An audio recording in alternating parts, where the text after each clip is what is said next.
Ôi, cho đâm vào bé.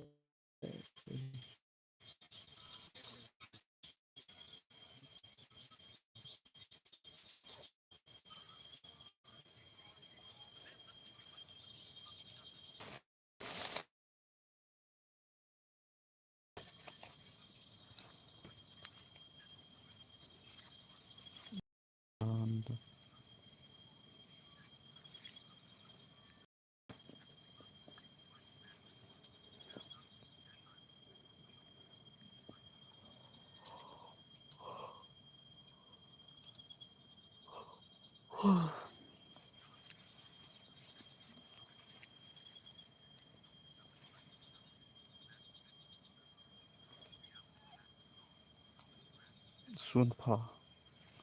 Cái mà số vào bé sẽ.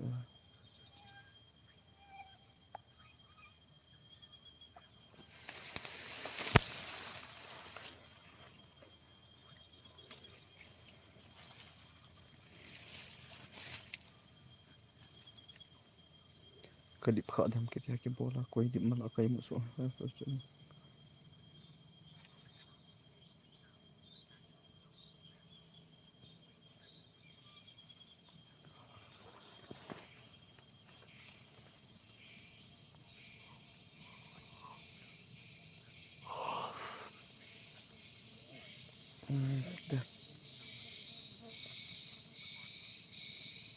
Xuân phà.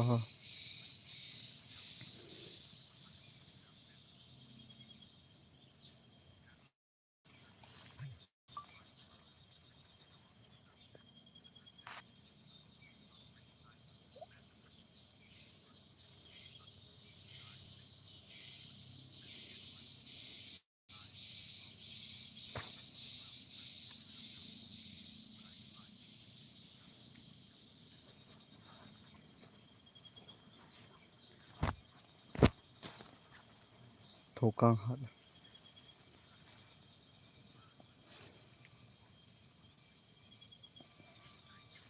Hari. Miel sinal về.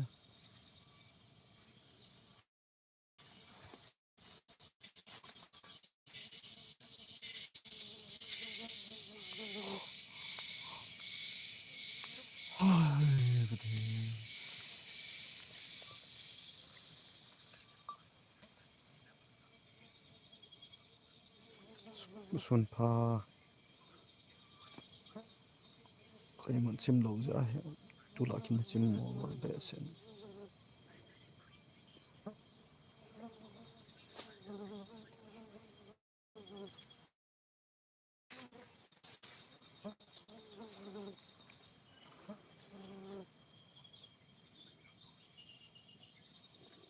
Pipi bolu tamu. Pipi.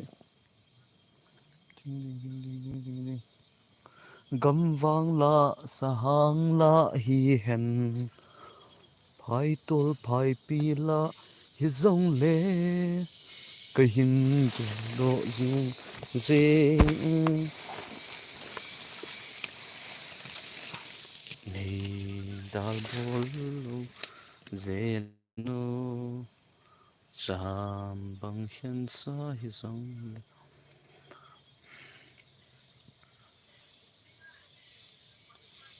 tuy yang thom chắc bộ cái này cái bộ liter khát bộ cái bộ cái trái cái đấy ta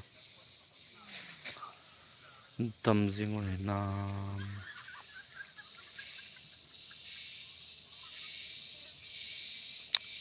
gian là chu baro là cô baro cái một na riêng cả vang chụp bông nia cái thôi mà số thì số đôi đôi này mà số thì aussi số đôi này phải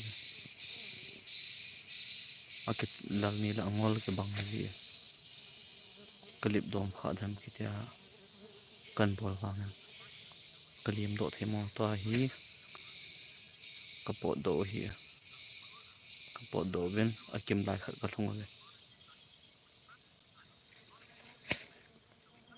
như sao saval bé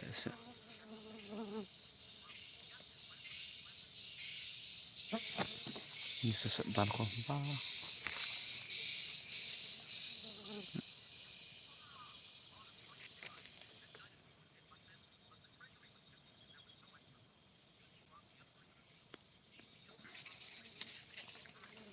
Go phung nuôi à cậu mồi hiếm tuổi.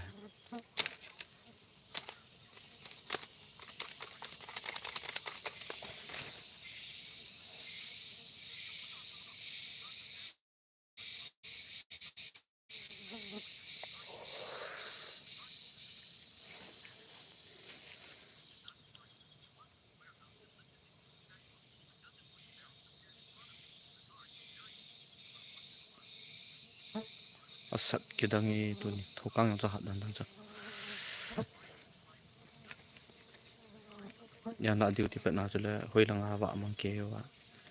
Duty pet na yang nak duty pet na skidang san thokang um.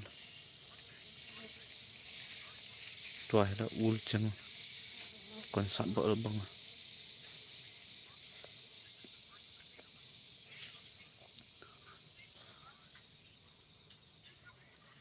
Now to go before I sleep.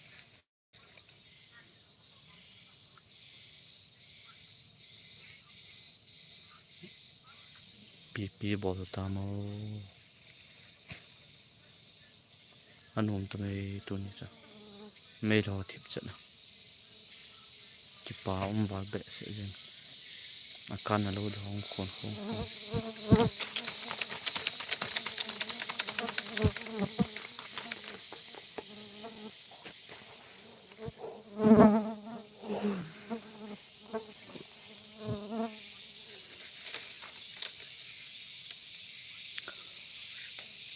Sol vai lun na ding ka in le lo ka ngai zin o email mate ahal vam te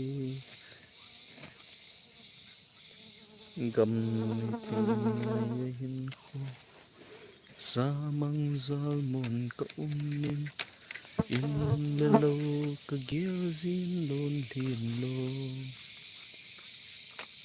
ka ngai neo lai khan kho chu in luma sing sung kim lai ni kho lâu băng chu linh hitam nước lại ni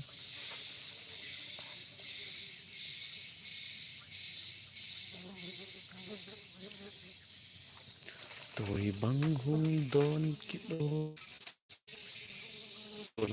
sung căng cái gì cả thằng ấy ngày khối sung in để lâu là làm ta ít số gì mỗi số gì như là in cho nó đang nó mò dòng là in cho cái ngày gì hiện mỗi số gì phải là lôm hành động không tận kích kinh đấy không phật cái này gì hiện cầm nó rộng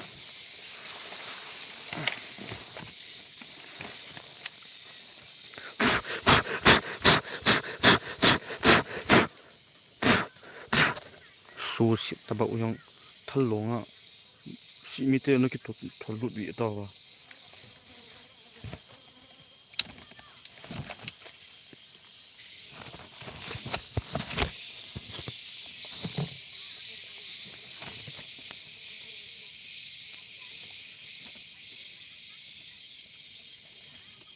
Dama hile tua gam kinung lo hi sem lut na zong nai ba tan tem ng ki cheng lut ning ten patin pa sa long ki cheng lut ding sia cho in bu tu khau wa hile hi chu nga cho ki tham pi ri ring ko sung veng sung gam sung hang sung a kinung lo lut phat na hile gal min ni za nyong do zong le kin ning ki khet to pi ri abul chung ha chu ra cái hiểu hi khunung lim hi diệu về cái đồ dâu thì rong là toài ha thu là không bồi trong rồi ha cái tiêu pi đều hết chứ kỳ trận nó có kỳ cái này sai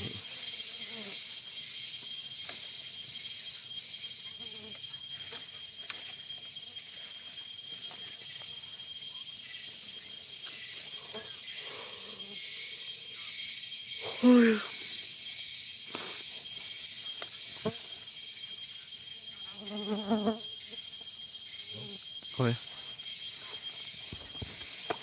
Oh shit, thank you. Cái palm vào này. Cái mặt khả này ha. Cái mà hiện đủ năng là trong chuyện khẩn là riêng cao trình cái bộ này phải đây ha.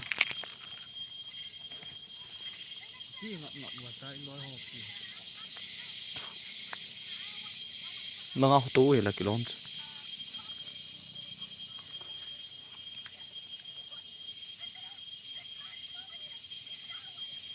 Chocolate hazelnut.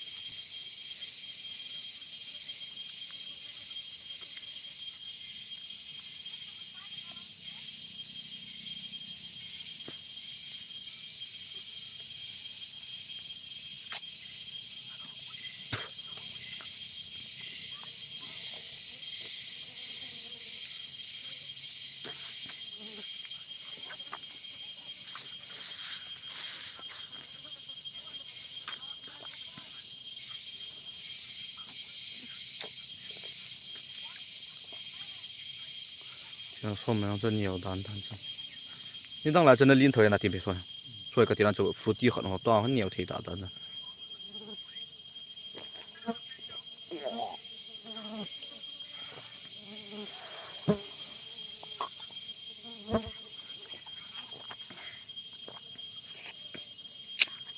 Ai cái trái bể tên.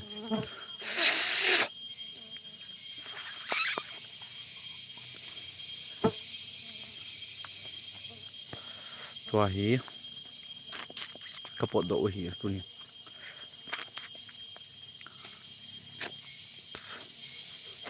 Thu le lan mo che thu ja. Kapot do tu thì mana hi normal tha hi ka sụt lụt nó vào.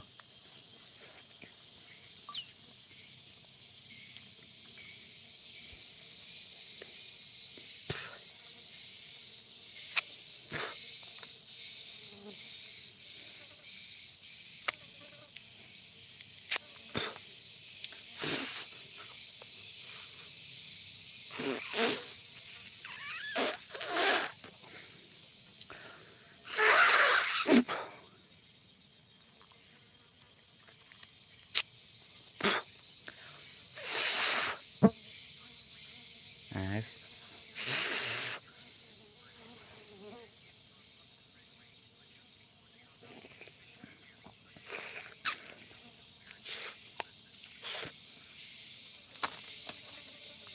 Cái trái độ ta ha.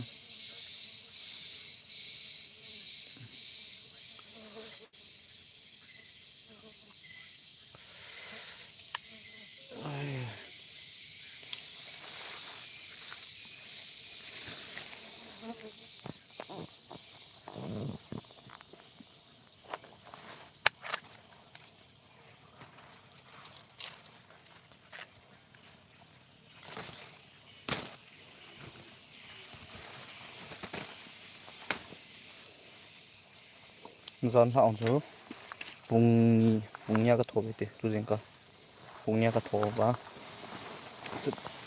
tôi chân cái cây mũi sụ này vùng nhà cây một này để số cái thổ này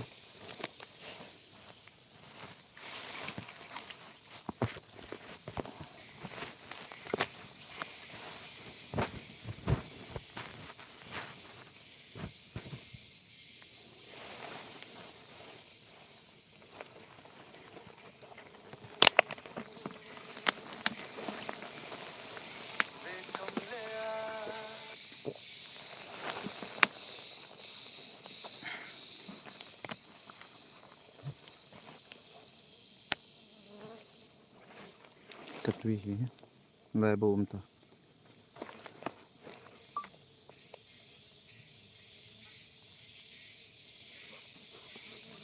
tùy không tan mình số lòng phật cái đông xạ được gần cái con trai của ta này cái tôi đằng nu là tiếng à và cần toàn tiếng mình số dầu xỉ đằng nu là tiếng cần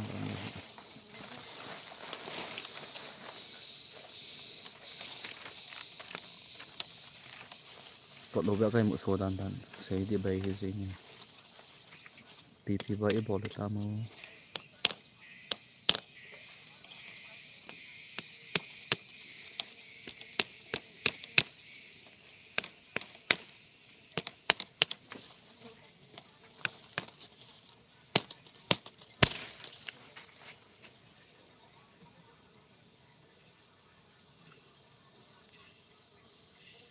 pi na bol ham pa cha na sang ta le za na sang ta kai pi na bol ham toy ka pot do wa gam kim lai khat ka thun wa ke ki cho do hin kalal ju wa tu ni cho kanang di do aji chu pa se bang ki ma tho ji zana baro ki mo baro wal di he mo lo chu som da baro to som khat ke ka awang e pu kan gel gel la baro tha kun zana chu champions league a umen champions league so ma hele notification hong chu hong thea hele baro wal di chu hong hitin a hi ka ve wang ka ve pu football la ba ka hi a hi wangen jengkal pung nya ka tho pe pe ke na punya ka tho rồi cái kỳ học khen nó lại chú dâu quá bùng post beauty post à chú bùng tổ bùng thum xong cái điều gì cả chú sorry bùng thum tổ bùng đi không hi mình ta chú cái kỳ thọ pe à bỏ chú lại bớt cái thọ quá riêng cả không cái thọ mai chăm cái xịt bỏ mai chăm cái trái trái à chú mai chăm cái trái trái à chú nuôi đang cái cùm thọ quá nuôi là cái cùm thọ quá cái cùm thọ rồi và kitchen năng hiệu nuôi đang cái gì kitchen ăn cái nhẹ và cái nhẹ trái trái và không cal tổ và folding cái này trái trái chọc tổ và không cal tổ pe có bộ tổ pe pe tại mình muốn thua chọc mày muốn thua cái chọc mày cho hiện gam là lăng pa cái calu bên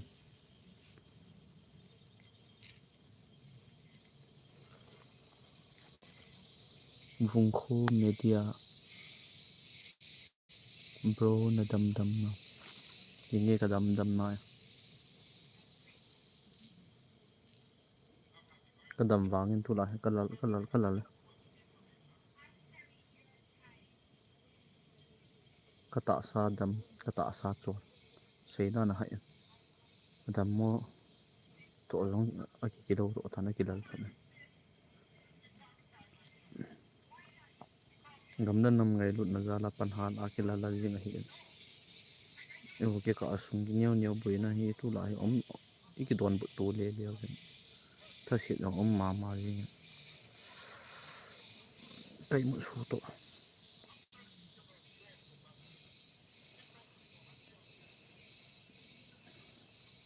cộng đầu hiện lại dòng thông bộ nhưng lại phần đầu gì à generator là hiện như thông rồi là cái thiên gì hiện tu lại tu lại cái thế mà riêng thế gì vậy thế gì đâu xí nhân thế nó cái xí là con đấy ông hiện cây một chim đầu phạ đã cả lùng đâu xí tận năng gì không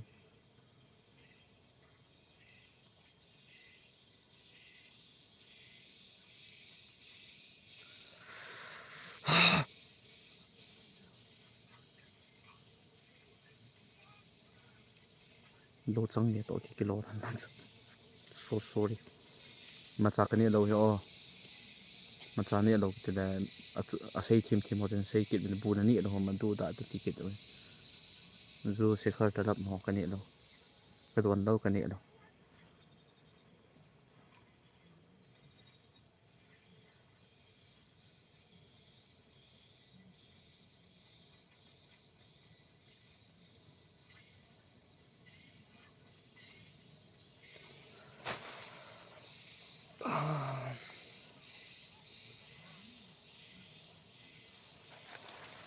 này hiện cho na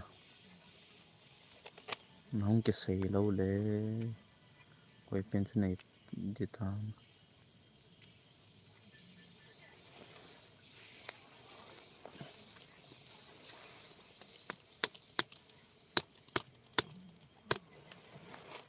boiling yeah Matthew okay I got it Berlin kangte pina bolta kapot do ve Berlin kapot do ba ta gam kim lai khat ka pho ba lai ka ki chol pa wa hi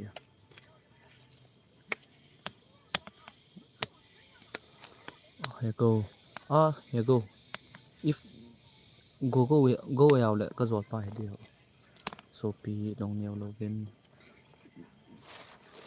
thala ka thal kom la ka ngap la thalin la sia cho so pi dong neo login pang jing go nang ho nam pi dong mo o ke pao me lung mun na thei jong ka hiu na lung mun na thei a kom khau ke pao me lung mun pi thei ka hiu rong la ke pao me ke phat lam na kom jong om ji lung mun pi thei lo nu ki a ki kha da ken ka tu pi pen ka se ji banga nu naw cha pang lung mun te ka de pi pen ni tang sunga umar nu naw cha pang lung mun sa te i ho le ho ke ka ki buina ki don but tu na ki na ke bon ho zo si sa po te dong se ten gam na nam ke po na ke ngai du ji wanga ka thang kin awar a ke chol na kom hang ji a sei dan nam na ha ji a lien de ke chu ven in nam pi nam nam kol ko hian na en ke chang ke po ngam han nang hele nom bi ai wan lien wa bi se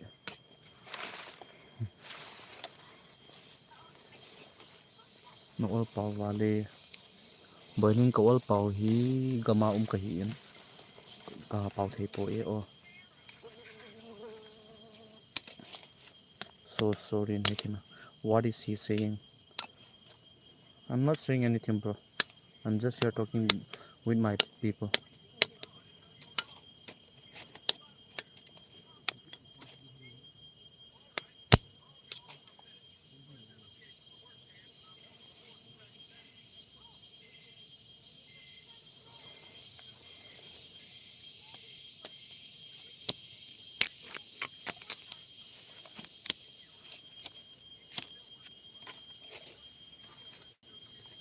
Wait.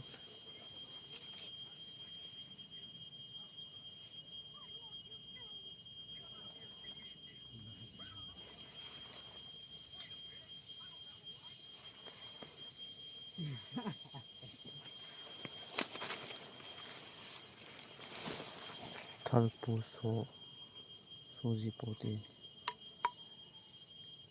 kasu lo chula tua ale ni danga mi do ma ka bo kha la wang chin so sorry ten Native people start talking again, start commenting in my channel again. Native poki sak thua Native sak thua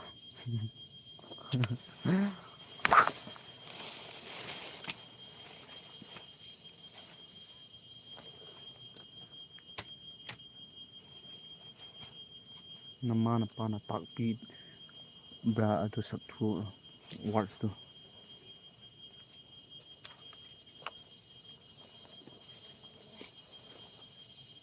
Berlin kena pi ho kan lo pi follow ten ta se dong a oi na em sing kho ba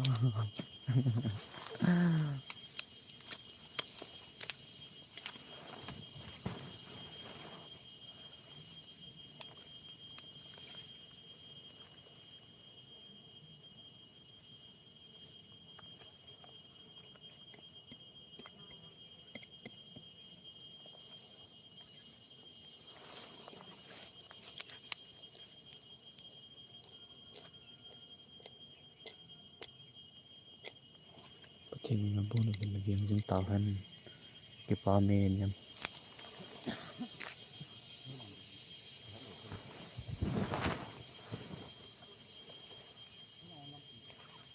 sa kau ke din tiu ta